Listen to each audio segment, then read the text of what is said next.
have any injuries right now to mention. Everybody was out of practice and did something and got some work in. But we look forward to the challenge of playing the Patriots. We know they're a heck of a football team, and so we've had a good week of practice in preparation for them. So it should be an exciting game. Time's yours. Start with Aaron Ladd. Go ahead, Aaron. Coach, you've had a couple games now where you're playing in stadiums without fans. Are you at the point now with your guys where you say, hey, take advantage of these home games where you got people in the stands? Yeah, that'll be good. It'll be different now. 2 weeks in a row that we haven't had anybody, but it's we're glad to be here, and we love our fans here and the support that they give us. So that's a good thing. Yes. Let's go next to Pete Sweeney. Go ahead, Pete.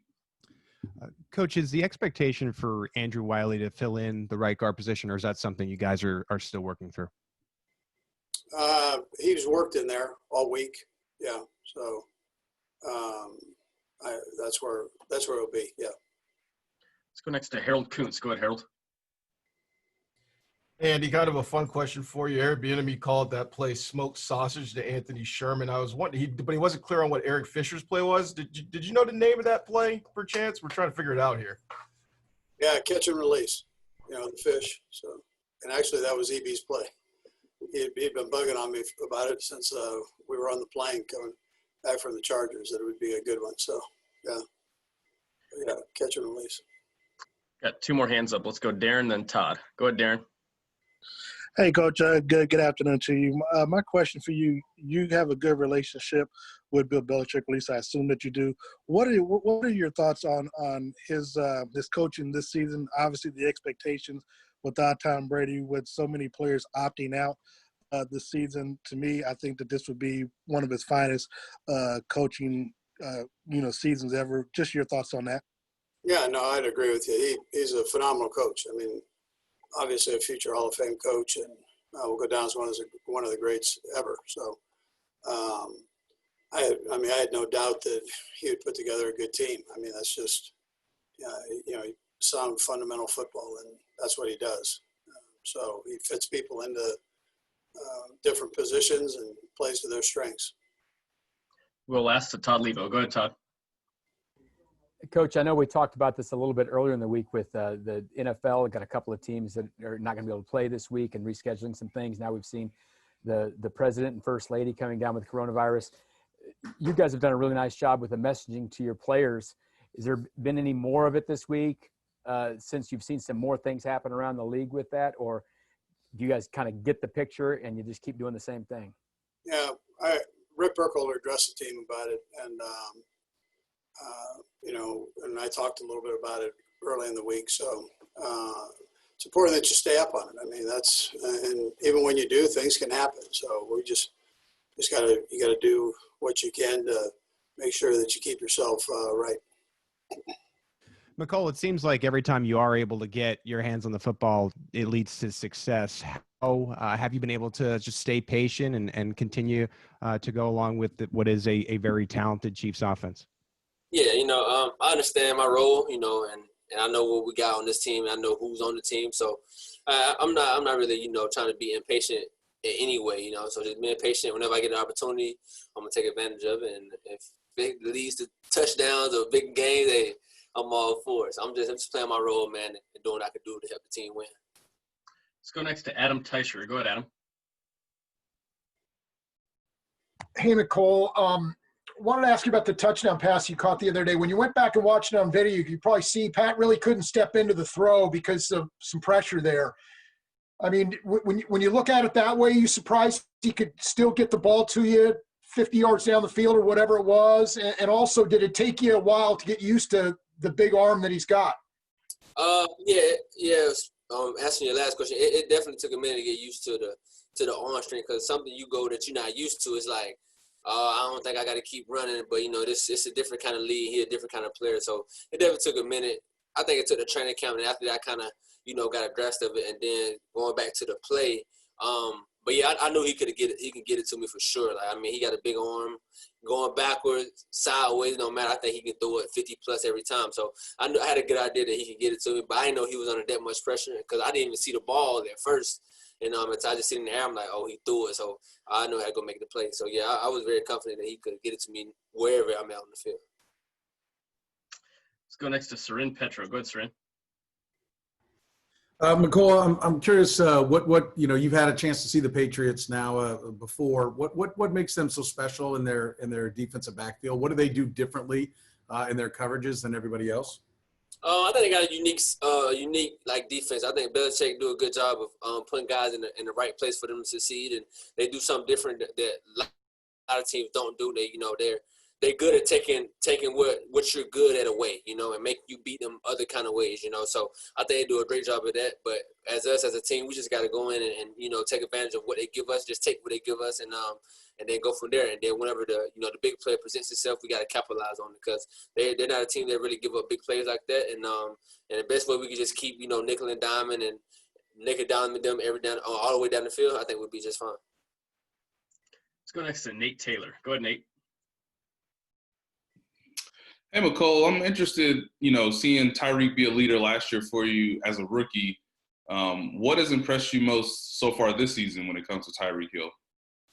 Just continued leadership that he have, man, and him continue to take on that role and embrace that role of being a leader and being that guy in the room, that number one receiver. And I think, for anybody that, the number one receiver and got that so much pressure on him and the pressure that we put on him to make plays every game, I think he handled it very well. So just to see him do that, it gives you a lot of motivation and, a lot of confidence in yourself also with him because, when we need to play, that he can step up and do that. And, we got guys around him that can pick him up as well if he's not, doing what he's supposed to. But, we don't really worry about what he not going to do. We just worry about when he going to do it, So, because he's a big play waiting to happen. And I think he do a great job of playing that role, like I said, that number one receiver and being a leader in the room.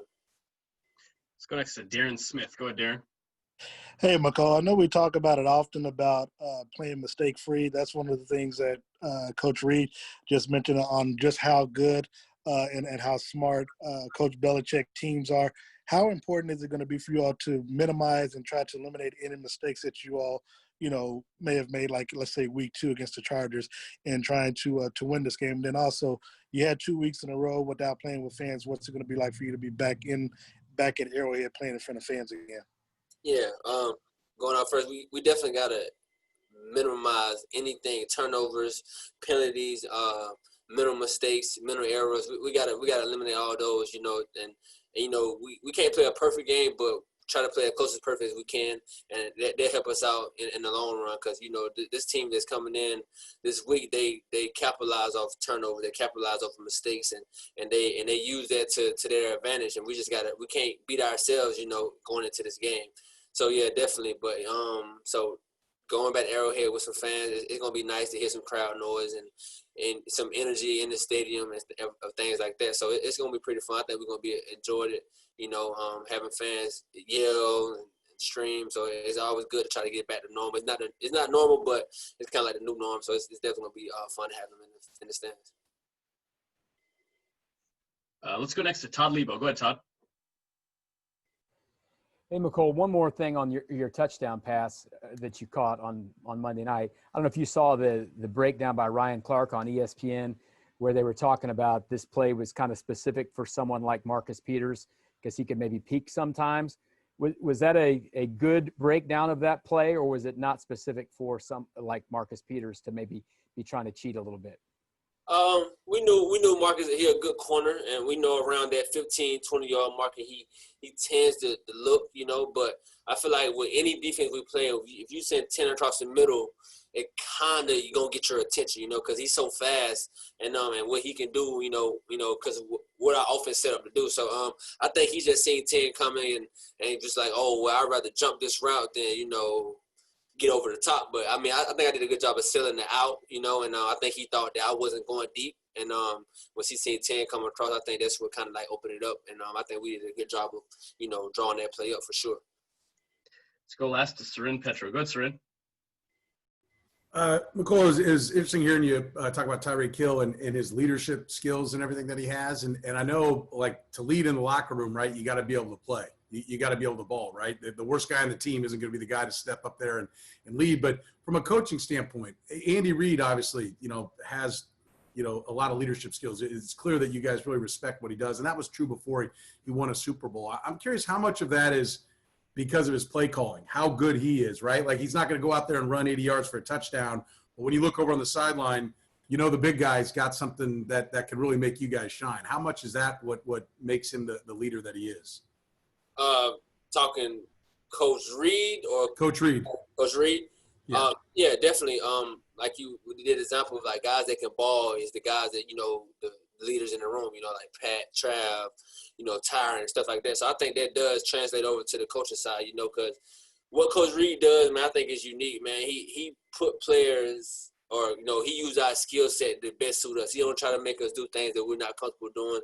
And his offensive mindset I think is top to none. And I think with a guy like that can make plays and make up a new play every single day and put it in the playbook, I think you can't have nothing but respect for a guy like that, and who's been in the league many years and doing the same thing over and over. And I think he's such a player's coach.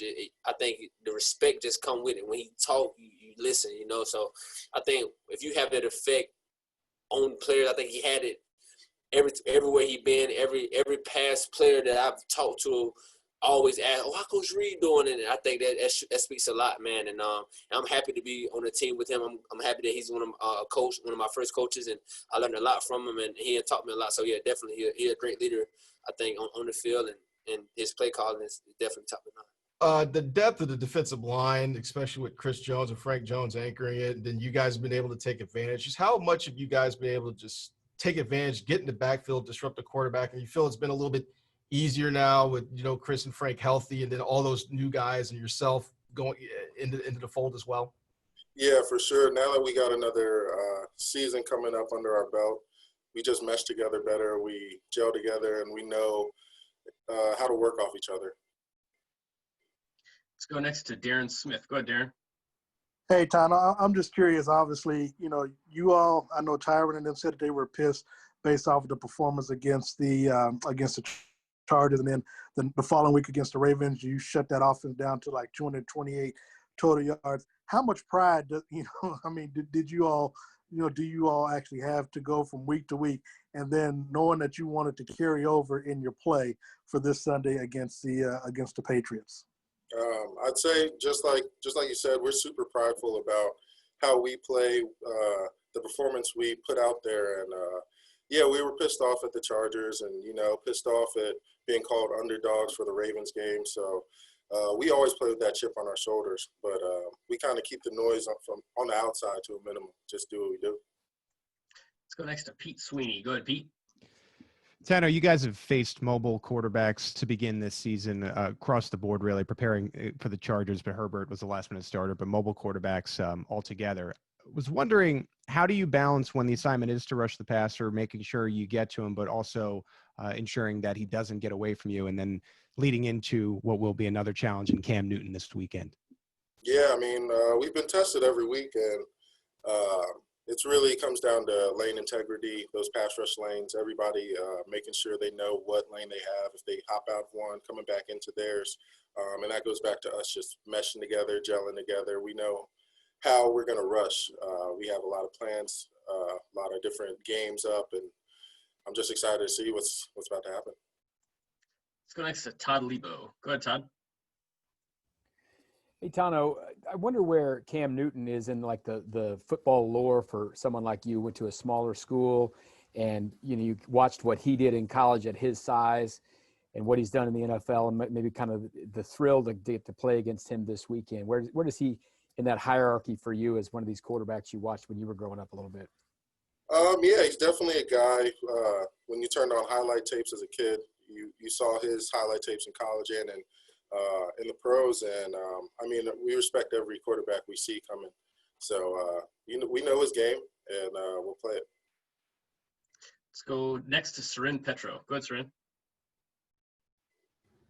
Tanoh, obviously today the national news is about the president and the first lady contracting COVID. We also have the one game canceled or postponed at least this week. Raiders being out, all this stuff's going on, right?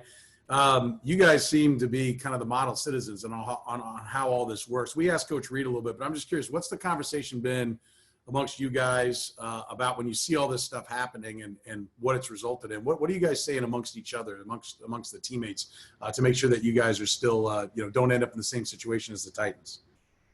I mean, we all have a goal, and we all see what the end goal for this season is.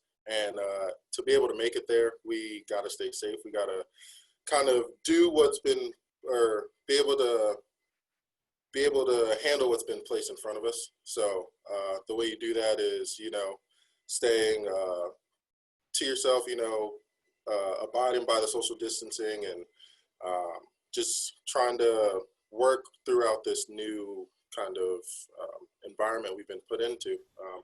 And as long as we all stay together on that, stay on the same page on that, staying safe, then we can make this work. Is that difficult? I get it when you guys are in the building, but when you go home and you get away with whether it's family, friends, loved ones, is that difficult to get them to understand, and how much of a sacrifice has that been in your personal life to make sure that you're doing what you need to do in your professional life? I mean, yeah, we all have to make sacrifices for this. This is affecting everybody. And just like I said before, we all have that one goal in mind, getting to that big ring. And in order to do that, we got to stay safe. And I'm sure everybody's on board. Let's go last to Matt McMullen. Go ahead, Matt. Hey, Tanoh. You spoke a bit about the continuity you guys have along the defensive line, but a few new faces too, Mike Dana and Taco Charlton. What's impressed you about them so far? Just their willingness to buy into the system. This is their first year with this system, and they're coming along great. Just Taco's pass rush ability, Mike, he can do it all, man. You've seen him show up in a lot of big plays when we need him to, and doing it like he's been doing it before, So it's awesome to see that out of the young guy and just guys coming onto the team.